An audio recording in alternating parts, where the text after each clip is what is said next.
Weird Animals with Morgan Freeman.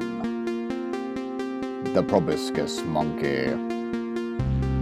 This is the proboscis monkey you probably recognize his unnecessarily large nose.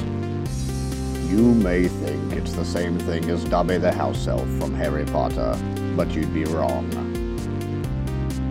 This is a female proboscis monkey. Her nose is smaller and she's generally less disgusting looking. I mean, look at that thing. It's like a big, long, fluffy hot dog hanging off its face.